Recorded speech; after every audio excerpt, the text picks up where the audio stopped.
നമസ്കാരം. മാന്യ പ്രേക്ഷകർക്ക് ബി പോസിറ്റീവിന്റെ പുതിയൊരു അധ്യായത്തിലേക്ക് സ്വാഗതം. അരവിന്ദ്, ഈ അഗ്നി, തീ എന്നൊക്കെ പറയുന്നത് നമ്മുടെ പഞ്ചഭൂതങ്ങളിലെ ഏറ്റവും ഇമ്പോർട്ടന്റ് ആയിട്ട് വരുന്ന ഒരു സംഭവമാണല്ലേ? തീർച്ചയായും. അഗ്നി പറ്റി പെട്ടെന്ന് പറയുകയാണെങ്കിൽ നമ്മുടെ ഒരു ഇന്ത്യൻ സംസ്കാരം, നമ്മുടെ ഭാരതീയ സംസ്കാരം അനുസരിച്ച് തന്നെ ഏതൊരു മംഗള കർമ്മങ്ങളും അഗ്നി സാക്ഷിയായി നടക്കുന്നു എന്നാണ്, അല്ലേ? അപ്പോ അത്രത്തോളം ഒരു ഇമ്പോർട്ടൻസ്, അത്രത്തോളം ഒരു ആവശ്യത അഗ്നിക്കുണ്ട്. ശരിയാണ് ഹൃദയ പറഞ്ഞത്. ഒരു ബന്ധം തുടങ്ങുന്നതും അല്ലെങ്കിൽ ഒരു മനുഷ്യ ശരീരത്തിന്റെ അവസാനവും ഒരുപക്ഷെ തീയിൽ നിന്നായിരിക്കും, അല്ലെ? അതെ, ഏതൊരു മംഗളകർമ്മത്തിനും അഗ്നിക്ക് അതിൻ്റെതായ ഒരു പ്രസൻസ് ഉണ്ട് എന്ന് പറയുന്നത് സത്യമാണ്.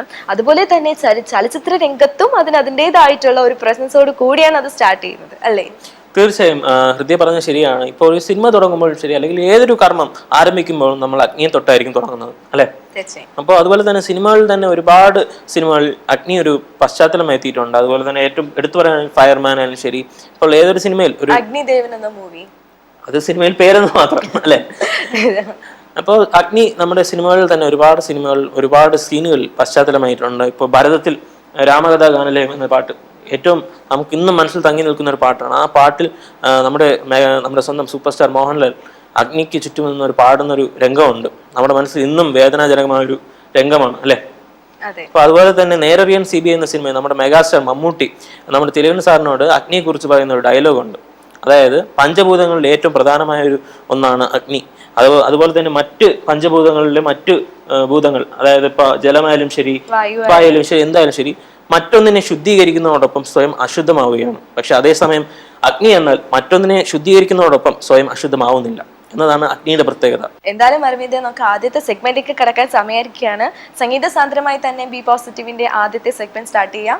കാണാം ശുഭസംഗീതം.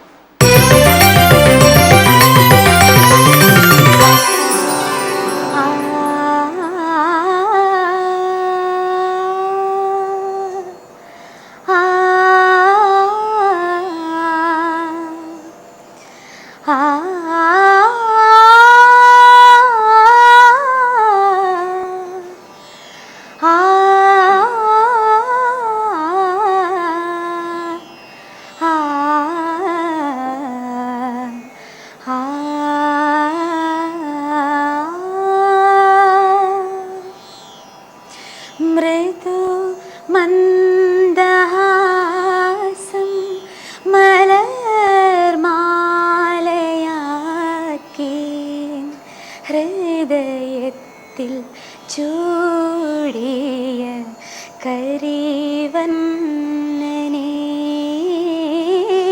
മൃദു മന്ദഹാസം മലർമാലയാക്കി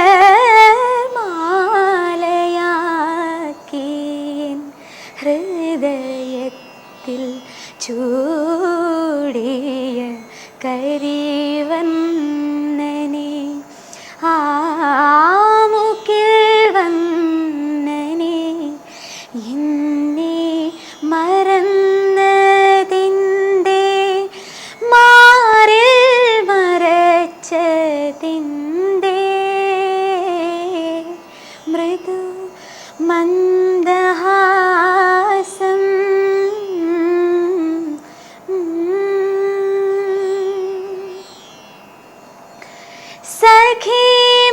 സഖിമാരാരും കാണ മറയത്തുൾക്കോവിലിൽ സുഖമേറും തൽപ്പത്തിൽ പ്രതിഷ്ഠിക്കുമ്പോൾ സഖിമാരാരും കാണ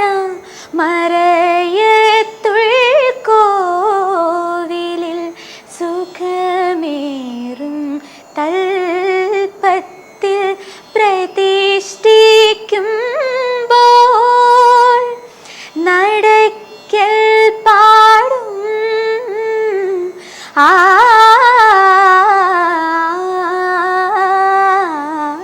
നടക്കൽ പാടും ഗീതാ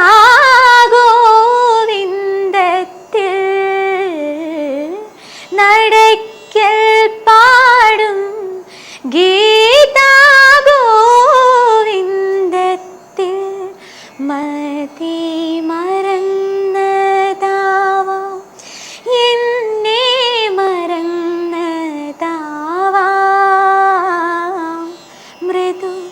മന്ദഹാസം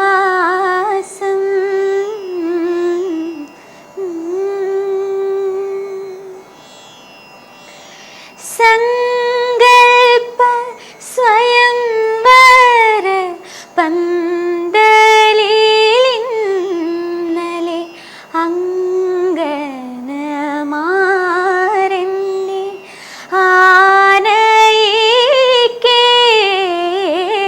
സങ്കൽപ്പ സ്വയംവര പന്തലിലിന്നലെ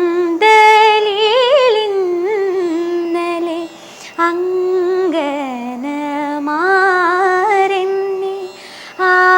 ആനയിക്കേ മനവിഹാരി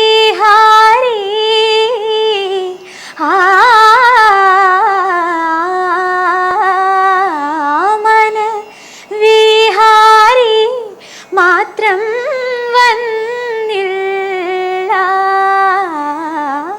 മനവിഹാരി മാത്രം വന്നില്ല എന്നെ മറന്നിട്ടാവാം മാറിൽ മരച്ചിട്ടാവാം മൃദു മന്ദഹാസം മലർമാലയാക്കി ഹൃദയത്തിൽ ചൂടിയും കരിവന്നനെ ആമുഖിൽ വന്നനെ എന്നെ മറന്നതിന്തേ മാറിൽ മറച്ചതിന്തേ. ഓരോ ദിവസത്തിനും ഓരോ ചരിത്ര മുഹൂർത്തങ്ങളെ പറ്റി പറയാൻ ഒത്തിരി കഥകൾ കാണും അല്ലേ? തീർച്ചയായും. ഇന്നത്തെ ദിവസത്തിന്റെ ഒരു ചരിത്രം എന്ന് പറയുന്നത് തന്നെ 1817 ജൂലൈ 18 അന്നാണ് ജെയിൻ ഓസ്റ്റൻ, നമ്മുടെ ഇംഗ്ലീഷിലെ തന്നെ വിഖ്യാത നോവലിസ്റ്റ്, അവർ അന്തരിച്ച ദിവസമാണ്. അവരെ പറ്റി പറയുകയാണെങ്കിൽ നമ്മുടെ ഇംഗ്ലണ്ടിലെ തന്നെ ഏറ്റവും വിഖ്യാതമായ ഒരു നോവലിസ്റ്റ് ആണ്. അതുപോലെ തന്നെ ഇന്നും നമ്മളുടെ ഒരു ലോകത്തിലുള്ള എല്ലാവരും തന്നെ ഓർമ്മിക്കുന്ന തരത്തിലുള്ള കുറച്ച് നോവൽ, അതായത് ഇമ, പ്രൈഡ് ആൻഡ് പ്രജുഡിസ് തുടങ്ങിയിട്ടുള്ള വളരെ നല്ല നോവലുകൾ നമുക്കായി സമ്മാനിച്ചിട്ടുള്ള ഒരു നല്ല നോവലിസ്റ്റ് ആണ് അവർ. അപ്പോൾ അത്രത്തോളം ഒരു പ്രത്യേകത ഇന്നത്തെ ദിവസത്തിനുണ്ട്. അതുപോലെ മറ്റൊരു പ്രത്യേകത എന്ന് പറയുന്നത് ലോകം കണ്ട എക്കാലത്തെയും മികച്ച ഒരു പോരാളി അല്ലെങ്കിൽ ഒരു റവല്യൂഷനിസ്റ്റ് എന്ന് നമുക്ക് വിശേഷിപ്പിക്കാവുന്ന ഒരു വ്യക്തിയാണ് നെൽസൺ മണ്ടേല. അദ്ദേഹം 1918 ജൂലൈ 18 അദ്ദേഹം ജനിച്ചത്. സൗത്ത് ആഫ്രിക്കയുടെ ആദ്യ പ്രസിഡന്റ് ആയിരുന്നു അദ്ദേഹം. ഇപ്പൊ എക്കാലത്തെയും ഒരു മികച്ചൊരു വിപ്ലവകാരി എന്ന് തന്നെ നമുക്ക് വിശേഷിപ്പിക്കാം. അതേസമയം നമ്മൾ ഗാന്ധിജിയോളം നമ്മൾ ഇന്ത്യക്കാർ ഏറ്റവും കൂടുതൽ ബഹുമാനിക്കുന്ന ഒരു വ്യക്തിയാണ് അദ്ദേഹം. കറുത്ത വർഗ്ഗക്കാർക്ക് വേണ്ടി ഒരുപാട് കാര്യങ്ങൾ അദ്ദേഹം ചെയ്തു. കുറെ കാലം ജയിലിലായിരുന്നു അല്ലെ? അതെ, ഇത്തരത്തിലുള്ള ചരിത്ര സത്യങ്ങളെ വിരൽച്ചുകൊണ്ടുന്ന അടുത്ത സെഗ്മെന്റിലേക്ക് കടക്കാൻ സമയമായിരിക്കാണ്. കാണാം ചരിത്രത്തിൽ ഇന്ന്.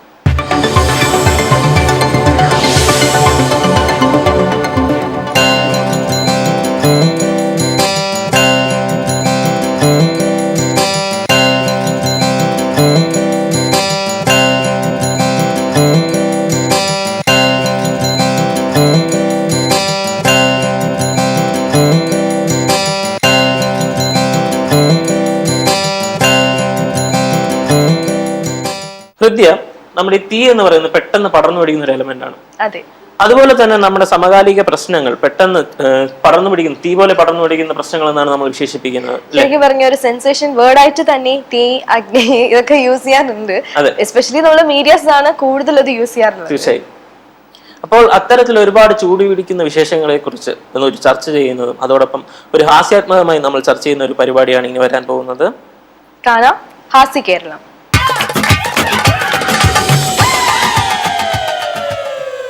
ഹാസ്യകേരളം ആരംഭിക്കുകയാണ്. ഏവർക്കും സുസ്വാഗതം. പെട്ടിക്കടകൾ പൊയ്മറഞ്ഞിടുന്നു, പകരം പൊട്ടി വിരിയുന്നു മൊബൈൽ ഷോപ്പുകൾ. കത്തിക്കരിയുന്നു പാടങ്ങളയോ, കെട്ടിയുയരുന്നു ഫ്ലാറ്റുകൾ, മേടകൾ, മന്ദിരങ്ങൾ. നമ്മളുടെ ജീവിത രീതിയും സംസ്കാരവും ഒക്കെ മാറിക്കൊണ്ടിരിക്കുന്ന ഒരു കാലഘട്ടത്തിലൂടെ നമ്മളിങ്ങനെ സഞ്ചരിച്ചുകൊണ്ടിരിക്കുന്ന സമയത്ത് ചാക്യാർ ഓർക്കുകയാണ്. ഇന്നിവിടെ ചാക്യാർ ഓർത്ത് പറയാൻ പോകുന്നത് മൊബൈൽ ഫോൺ എത്ര പറഞ്ഞാലും മതിവരാത്തൊരു സംഗതിയാണ് ഈ മൊബൈൽ ഫോൺ അല്ലേ. ഇപ്പോൾ സത്യം പറഞ്ഞാൽ ഈ ഈശ്വരൻ ആറാമിന്ദ്രിയം അല്ലെങ്കിൽ ഒരു ഏഴാമിന്ദ്രിയം, അതുമല്ലെങ്കിൽ ശരീരത്തിൻ്റെ ഒരു അവയവം തന്നെ ആയി മാറിയിരിക്കുകയാണ് മൊബൈൽ ഫോൺ. നമുക്ക് നമ്മളുടെ അച്ഛനമ്മമാർ ഒരു പേര് ഇടും, ഒരു പേര് നൽകും.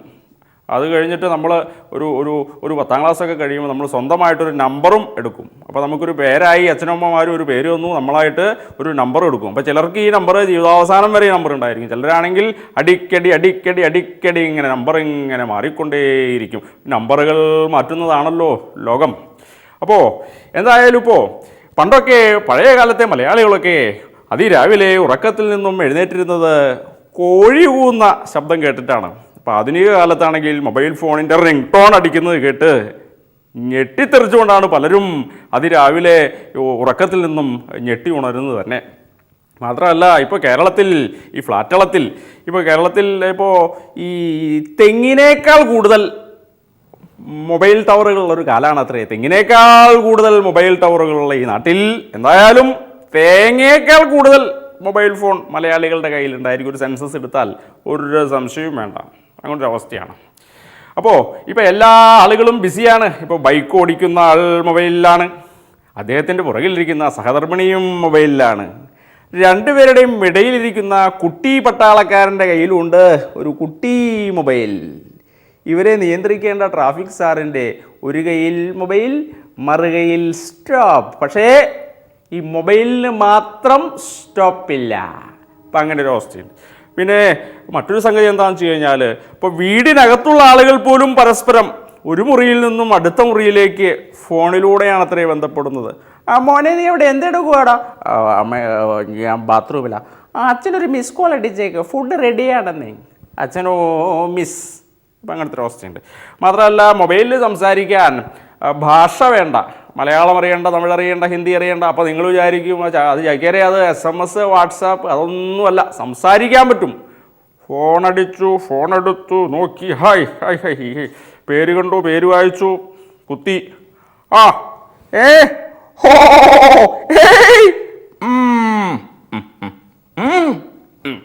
ആ ഇപ്പം എന്തെങ്കിലും സംസാരിച്ചോ? സംസാരിക്കാൻ ഭാഷയേ വേണ്ട എന്ന് പറഞ്ഞൊരു സംഗതി മൊബൈൽ ഫോണിൽ ഉണ്ട്. പിന്നെ ഈ മറ്റൊരു സംഗതി എന്ന് പറഞ്ഞു കഴിഞ്ഞാൽ ഇപ്പോൾ ഫേസ്ബുക്ക് അല്ലേ, സാക്ഷാൽ ഫേസ്ബുക്ക്, ഒരിക്കലും കീറാത്ത, നനയാത്ത, ചുളിയാത്ത ഫേസ്ബുക്കിൽ ചാറ്റിംഗ് ഒക്കെ ചീറ്റിംഗായി മാറുന്നൊരവസ്ഥയാണ് ഇത്രേ സംജാതമായിട്ടുള്ളത്. സിനിമാ സ്റ്റാർ, സിനിമയിൽ അഭിനയിക്കുന്ന ബഹുഗാമനായിട്ടുള്ള ഒരു കുട്ടിയുടെ പിതാവായിട്ടുള്ള സാക്ഷാൽ പൃഥ്വിരാജകുമാരൻ മൊയ്തീൻ, അയാളുമായിട്ട് ഒരു പെൺകുടി കുറേ കാലം അങ്ങോട്ട് ചാറ്റിങ് തുടങ്ങി. ചാറ്റിങ് അങ്ങ് മൂത്ത് കൊഴുത്ത് പടർന്ന് പന്തലിച്ചു. അപ്പോൾ ഒരു 6 മാസം കഴിഞ്ഞപ്പോൾ ആണത്രേ ആ പെൺകുട്ടിക്ക് മനസ്സിലായത് താൻ ഇത്രയും കാലം ചാറ്റിങ് നടത്തിയ സാക്ഷാൽ പൃഥ്വിരാജകുമാരൻ മൊയ്തീൻ അയൽ വീട്ടിലെ മീൻകാരൻ തോമാച്ചേട്ടനായിരുന്നു. അരവിന്ദേ, ഈ ഡേറ്റ് ഞാൻ ശ്രദ്ധിച്ചൊരു സംഭവമാണ്, അതായത് കൗൺസിലിംഗ് സെന്റേഴ്സ്, കൗൺസിലേഴ്സ് തുടങ്ങിയ സംഭവങ്ങളൊക്കെ ഇന്ന് നമ്മുടെ സമൂഹത്തിൽ വർദ്ധിച്ചു കൊണ്ടിരിക്കുകയാണ് അല്ലേ? തീർച്ചയായും. എന്റെ ഒരുപാട് സുഹൃത്തുക്കൾ ഇതുപോലെ എന്താ പറയാ, ഒരു സിനിമയ്ക്ക് പോകുന്ന പോലെ കൗൺസിലേഴ്സിനെ കാണാൻ പോകുന്നത്. അത്തരത്തിലൊരു അവസ്ഥയിലേക്ക് ഇന്ന് നമ്മുടെ സമൂഹം മാറിക്കൊണ്ടിരിക്കുകയാണെന്ന് വേണമെങ്കിൽ പറയാം അല്ലേ? ശരിക്കും പറഞ്ഞാൽ ഇന്നത്തെ ഒരു ജനറേഷന്റെ ഒരു കുഴപ്പമാണോ, അവരുടെ ഒരു ചിന്താഗതിയുടെ കുഴപ്പമാണോ എന്ന് ചോദിച്ചാൽ വ്യക്തമായിട്ടൊരു ഉത്തരം പറയാൻ നമുക്ക് സാധിക്കത്തില്ല. എങ്കിൽ കൂടിയും അവരുടേതായിട്ടുള്ള കുറച്ച് സംഭവങ്ങൾ ഇതിന് പിന്നിലുണ്ട് എന്ന് നമുക്ക് വ്യക്തമായിട്ട് ഊഹിക്കാം അല്ലേ? അതുപോലെ തന്നെ ഈ ഒരു സംഭവം ഞാൻ പെട്ടെന്ന് ശ്രദ്ധിച്ചപ്പോൾ എനിക്ക് ഓർമ്മ വന്നത് ഹെലൻ കെല്ലർ എന്നൊരു വ്യക്തിയെ പറ്റിയാണ്. നമ്മുടെ ലോകത്തിലെ തന്നെ ആദ്യമായിട്ട് ഡിഗ്രി ഓഫ് ബാച്ചിലർ നേടിയ ഒരു വ്യക്തിയാണ്. അതായത് ബധിരയും മൂകയുമായ ഒരു മീൻസ് അത്തരത്തിലൊരു സ്പെഷ്യൽ വിഭാഗത്തിൽ നിന്നും കൊണ്ട് തന്നെ ഒരു ഡിഗ്രി ഓഫ് ബാച്ചിലർ നേടിയ ഒരു വ്യക്തിയാണ് ഹെലൻ കെല്ലർ എന്ന് പറയുന്നത്. അവരെ സംബന്ധിച്ചിടത്തോളം അവരുടെ ഉൾക്കാഴ്ചയാണ് നമ്മുടെ മനസ്സ്, അവരുടെ ഒരു മനസ്സ്, ശരിക്കും അവരുടെ ആ ഒരു കറേജ്, അതാണ് അവരുടെ ഈ ലോകത്തിലെ 1ാം നിലയിലേക്ക് കൊണ്ടെത്തിച്ചതെന്ന് വേണമെങ്കിൽ പറയാം. ഇന്നത്തെ ഒരു ജനറേഷന്റെ ഒരു മൈൻഡ് ഫ്ലോ എന്ന് പറയുന്നത് നമുക്ക് ചിന്തിക്കാൻ കൂടി കഴിയത്തില്ല. അവരിങ്ങനെ പാറി നടക്കുകയാണ്. എന്തെങ്കിലും ഒരു നെഗറ്റീവ് ആയിട്ടൊരു അനുഭവം ഉണ്ടാവുകയാണെങ്കിൽ പെട്ടെന്ന് അങ്ങ് ഡിസപ്പോയിന്റഡ് ആവും. തീർച്ചയാണ് പറഞ്ഞത്. അതായത് ഇന്നത്തെ കാലത്ത് പക്വത ഇല്ലായ്മയാണ്, അല്ലെങ്കിൽ പക്വത ഇല്ലായ്മയിൽ നിന്നും പക്വത അഭിനയിക്കുന്ന ഒരു യുവ സമൂഹമാണ് ഇന്ന് നമ്മൾ കണ്ടുകൊണ്ടിരിക്കുന്നത് അല്ലെ? തീർച്ചയായും. എങ്കിൽ കൂടിയും ബി പോസിറ്റീവിലെ പ്രേക്ഷകർ അത് തിരുത്തണം. എന്ത് നെഗറ്റീവായിട്ട് വന്നാലും പോസിറ്റീവായിട്ട് എടുക്കാൻ സാധിക്കണം. അതാണ് നമ്മുടെ ബി പോസിറ്റീവിന്റെ ലക്ഷ്യം. തീർച്ചയായും. ഇനി നമുക്ക് അടുത്ത സെഗ്മെന്റിലേക്ക് കടക്കാം. പ്രവീൺ പരമേശ്വർ അവതരിപ്പിക്കുന്ന വഴിത്തിരിവ്.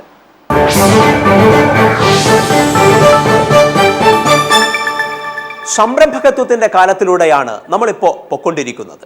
തൊഴിലാളിയാകുവാൻ ആഗ്രഹിച്ചുകൊണ്ടിരുന്ന മലയാളി ഇന്ന് തൊഴിൽ ദാതാകാകുവാൻ വേണ്ടിയിട്ടാണ് ശ്രമിക്കുന്നത്. വരുന്ന 5 വർഷത്തിനിടയിൽ 1500 ഇന്നോവേറ്റീവ് ആയിട്ടുള്ള സംരംഭങ്ങൾ കേരളത്തിൽ നിന്ന് ഉയർത്തിക്കൊണ്ടുവരുമെന്നും അതിനു വേണ്ടിയിട്ട് ഏറ്റവും ശാസ്ത്രീയമായിട്ടുള്ള നടപടികൾ എടുക്കുമെന്നും സർക്കാർ പ്രഖ്യാപിച്ചിരിക്കുന്നു. ബഡ്ജറ്റിൽ അതിനു വേണ്ടിയിട്ട് പൈസ മാറ്റിവെച്ചിരിക്കുന്നു. മലയാളി ഇന്ന് ശ്രമിച്ചുകൊണ്ടിരിക്കുന്നത് അത് യുവതി യുവാക്കൾ മാത്രമല്ല, ഒരുപക്ഷെ ഒരു തൊഴിലിൽ നിൽക്കുന്ന ആൾക്കാർ അത് വിട്ടിട്ട് വന്നുകൊണ്ട് പോലും വിദേശത്തിരിക്കുന്നവർ തിരിച്ചു വന്നിട്ടുമൊക്കെ ഇന്ന് ആഗ്രഹിക്കുന്നത് ഒരു സംരംഭം തുടങ്ങുവാൻ വേണ്ടിയിട്ടാണ്. ഒരു സംരംഭം തുടങ്ങുകയും വളർത്തി വിജയിപ്പിക്കുകയും ചെയ്യുന്നതിലെ പ്രധാനപ്പെട്ട 4 വിഷയങ്ങളെക്കുറിച്ചാണ് ഇന്ന് നമ്മൾ സംസാരിക്കുന്നത്.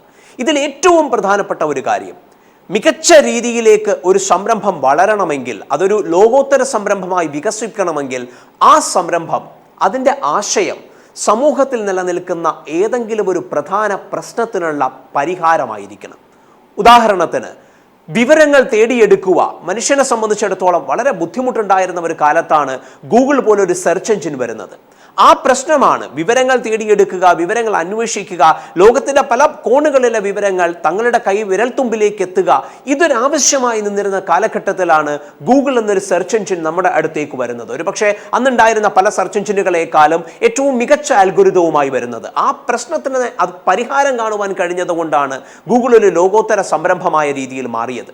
ഫേസ്ബുക്ക് മനുഷ്യൻ പലപ്പോഴും ജീവിതത്തിൻ്റെ 4 ചുവരുകൾക്കുള്ളിൽ ആക്കുവാൻ വേണ്ടിയിട്ടും ആയി പോകുന്ന രീതിയിലുമൊക്കെ ജീവിതത്തിൽ മാറ്റങ്ങൾ ഉണ്ടായിക്കൊണ്ടിരുന്നപ്പോൾ പരസ്പരം കാണുക, അല്ലെങ്കിൽ പരസ്പരം ഇടപെടുക, അഭിപ്രായങ്ങൾ പങ്കുവയ്ക്കുക, അതിനു വേണ്ടിയിട്ടുള്ള പൊതു ഇടങ്ങൾ ഉണ്ടാവുക, ഇത് മനുഷ്യനൊരാവശ്യമായി നിന്നു. ആ ആവശ്യത്തിന് പരിഹാരവുമായി ഫേസ്ബുക്ക് വന്നപ്പോൾ, അതിനു മുമ്പ് ഓർക്കൂട്ട് വന്നപ്പോൾ ഒക്കെയാണ് അത് ഏറ്റവും മികച്ചൊരു സംരംഭമായ രീതിയിൽ മാറിയത്. ഇത്തരത്തിൽ ഏതൊരു സംരംഭവും ഏറ്റവും മികച്ചതായി മാറണമെങ്കിൽ ഒന്നാമതുണ്ടാകേണ്ടത് അതിന് പിന്നിലെ ആശയം സമൂഹത്തിലെ ഒരു പ്രശ്നത്തിനെ പരിഹരിക്കുന്നത്, മനുഷ്യന് ഒരു പരിഹാരം കൊടുക്കുന്നതായിരിക്കണം. അപ്പം അതാണോ നമ്മുടെ ആശയം എന്നുള്ള ഒരു ക്രോസ് ചെക്കിംഗ് നടത്തുക ഏറ്റവും ഒന്നാമത്തെ കാര്യമാണ്. ഇനി 2, ഈ പ്രശ്നം പരിഹരിക്കുവാനാണ് ഞാൻ ശ്രമിക്കുന്നത് എന്ന്, അല്ലെങ്കിൽ ഞങ്ങൾ ശ്രമിക്കുന്നതെന്ന് സംരംഭകർ തങ്ങളുടെ കൂടെയുള്ള എംപ്ലോയീസിനെ അല്ലെങ്കിൽ അവരുടെ ടീം മെമ്പേഴ്സിനെ ബോധ്യപ്പെടുത്തലാണ് രണ്ടാമത്തെ ഏറ്റവും പ്രധാനപ്പെട്ട ഘടകം. സ്വയം ഒരുപക്ഷെ സംരംഭകൻ അറിയാമായിരിക്കാം, സംരംഭകർക്ക് അറിയാമായിരിക്കാം എന്ത് പ്രശ്നത്തിനെയാണ് തങ്ങൾ സോൾവ് ചെയ്യാൻ ശ്രമിക്കുന്നതെന്ന്. എന്നാൽ അതിനുമപ്പുറത്തേക്ക് തങ്ങളുടെ കൂടെയുള്ള ടീം മെമ്പേഴ്സിനു കൂടെ അതിനെക്കുറിച്ചൊരു ബോധ്യം ഉണ്ടാക്കി കൊടുക്കുക വളരെ പ്രധാനപ്പെട്ട കാര്യമാണ്, അല്ലെങ്കിൽ രണ്ടാമത്തെ ഏറ്റവും പ്രധാനപ്പെട്ട കാര്യമാണ്. അത് നിരന്തരമായിട്ടുള്ള ആശയവിനിമയങ്ങളിലൂടെയോ മീറ്റിങ്ങുകളിലൂടെയോ CEO അല്ലെങ്കിൽ ആ കമ്പനിയുടെ ഉടമസ്ഥൻ തൊഴിലാളികളുമായിട്ട് നിരന്തരം പല രീതിയിൽ സംവദിക്കുന്നതിലൂടെയൊക്കെ ആകാം ഒരുപക്ഷെ ഈ ഒരു ബോധ്യം ജനങ്ങൾക്ക് ഉണ്ടാക്കി കൊടുക്കേണ്ടത്, എംപ്ലോയീസിന് ഉണ്ടാക്കി കൊടുക്കേണ്ടത്. അതാണ് രണ്ടാമത്തെ കാര്യം. മൂന്നാമത്തെ പ്രധാനപ്പെട്ട കാര്യം, ഈ പ്രശ്ന പരിഹാരത്തിന് വേണ്ടിയിട്ടാണോ തൻ്റെ കമ്പനിയിലെ ഓരോ പ്രവൃത്തിയും നടക്കുന്നത്, അതിന് ഉചിതമായ രീതിയിലെ തൊഴിലാളികളെയാണോ താൻ തൻ്റെ കമ്പനിയിൽ നിയമിച്ചിരിക്കുന്നത്, അതിന് ഉചിതമായിട്ടുള്ള വിദ്യാഭ്യാസം, കഴിവ്, ശേഷി അവർക്കുണ്ടോ, അതിന് ചേരുന്ന തരത്തിലുള്ള ഒരു വർക്ക് കൾച്ചറാണോ തൻ്റെ ഓർഗനൈസേഷനുള്ളിൽ ഇന്ന് നിലനിൽക്കുന്നത്, അതിന് ചേരുന്ന തരത്തിലുള്ള ഒരു പ്ലാനിങ് ഇന്ന് താൻ തൻ്റെ സ്ഥാപനത്തിൽ ചെയ്തിട്ടുണ്ടോ? ഇത് ഈ ഒരു ക്രോസ് ചെക്കിംഗ് മൂന്നാമതായിട്ട് ഏതൊരു സംരംഭകനും ചെയ്യേണ്ടതാണ്. ഒപ്പം താൻ സ്വയം ആ സംരംഭകൻ തന്നെ ചെയ്യുന്നതും അയാളുടെ ചിന്തയും പ്രവൃത്തിയും ഒക്കെ ഇതിന് പൂരകമായി വരുന്ന രീതിയിലാണോ? ഇതാണ് മൂന്നാമത്തെ ഏറ്റവും പ്രധാനപ്പെട്ട കാര്യം. ഇനി നാലാമത്തതിലേക്ക് എത്തുകയാണെങ്കിൽ, ഈ പ്രശ്നം ആർക്ക് വേണ്ടിയിട്ടാണോ താൻ പരിഹരിക്കുവാൻ ശ്രമിക്കുന്നത് അവരുമായി ഒരു നിരന്തര ആശയവിനിമയത്തിൽ ഇരിക്കുക. അത് പ്രധാനപ്പെട്ട ഒരു കാര്യമാണ്. കാരണം വളരെ വേഗത്തിൽ മാറിക്കൊണ്ടിരിക്കുന്ന ലോകത്തിൽ പ്രശ്നത്തിൻ്റെ രീതികൾ, പ്രശ്നത്തിൻ്റെതായിട്ടുള്ള പല ഫീച്ചറുകളിലും ഒരുപക്ഷെ മാറ്റങ്ങൾ ഉണ്ടായിരിക്കാം. നിരന്തരമായി നമ്മൾ ആ ഒരു ഗ്രൂപ്പുമായി ഒരു സംവേദനത്തിലിരിക്കുന്ന സാഹചര്യത്തിൽ മാത്രമേ ആ മാറ്റങ്ങളെക്കുറിച്ച് കൃത്യമായൊരു അറിവുണ്ടാകുവാനും അതിനനുസരിച്ച് തൻ്റെ പരിഹാരത്തിന് വേണ്ട മോഡുലേഷൻ വരുത്തുവാനും ഒരു സംരംഭകന് കഴിയുകയുള്ളൂ. ഏറ്റവും പ്രധാനമായിട്ടുള്ള 4 കാര്യങ്ങളെക്കുറിച്ചാണ് നമ്മളിപ്പോൾ സംസാരിച്ചു പോയത്. ഒന്ന്, ഏറ്റവും പ്രധാനപ്പെട്ടത്, ഒരു സംരംഭം തുടങ്ങുന്നയാൾ എന്ത് പ്രശ്നം പരിഹരിക്കുവാൻ വേണ്ടിയിട്ടാണ് ഈ സംരംഭം തുടങ്ങുന്നത് എന്നുള്ളതിനെ കുറിച്ച് ബോധവാനായിരിക്കുക. 2, അത് തന്റെ ടീം മെമ്പേഴ്സിന് ബോധ്യപ്പെടുത്തി കൊടുക്കുക, മനസ്സിലാക്കി കൊടുക്കുക. 3, നിയമനം മുതൽ ഒരു ബിസിനസ് പ്ലാൻ പ്രിപ്പറേഷനും തുടർന്നുള്ള എംപ്ലോയീസിന്റെ നിയമനം മുതൽ പ്ലാനിംഗ് വരെയുള്ള മുഴുവൻ ഘട്ടങ്ങളിലും ഈ പ്രശ്ന പരിഹാരത്തിന് വേണ്ടിയിട്ടുള്ള ശ്രമം നടക്കുന്നുണ്ടെന്ന് എൻഷർ ചെയ്യുവാൻ സംരംഭകന് കഴിയുക. 4, ഏത് വിഭാഗത്തിന്റെ പ്രശ്നത്തിനെയാണോ പരിഹരിക്കുവാൻ ശ്രമിക്കുന്നത് അവരുമായി നിരന്തരമായിട്ടുള്ള ഒരു ഇടപെടലിനും ഒരു സംവേദനത്തിനും വേണ്ടിയിട്ടുള്ള ശ്രമം സംരംഭകന്റെ ഭാഗത്തു നിന്നുണ്ടാവുക. ഇത്തരം കാര്യങ്ങൾ നടക്കുമ്പോഴാണ് ഒരു ചെറു സംരംഭം, ഒരു ചെറു ആശയം ലോകോത്തരമായിട്ടുള്ള ഒന്നാക്കി വളർത്തിയെടുക്കുവാൻ നമുക്ക് കഴിയുക. അങ്ങനെ ലോകോത്തരമായ സംരംഭങ്ങൾ നിരവധി ഉണ്ടാകട്ടെ കേരളത്തിൽ നിന്ന്. പ്രകൃതിയെ സംരക്ഷിക്കുക എന്ന് പറയുന്നത് ഒരു ചെറിയ സംഭവമല്ല, ഇനിയുള്ള തലമുറയ്ക്ക് വേണ്ടിയിട്ടുള്ളതാണ്. തീർച്ചയായും ഹൃദയ, ഇത്തരം നല്ലൊരു പോസിറ്റീവ് ചിന്തയോടുകൂടി ഇന്നത്തെ എപ്പിസോഡ് അവസാനിപ്പിക്കാം. വീണ്ടും മറ്റൊരു എപ്പിസോഡ് കണ്ടുമുട്ടുന്നതുവരെ നന്ദി, നമസ്കാരം.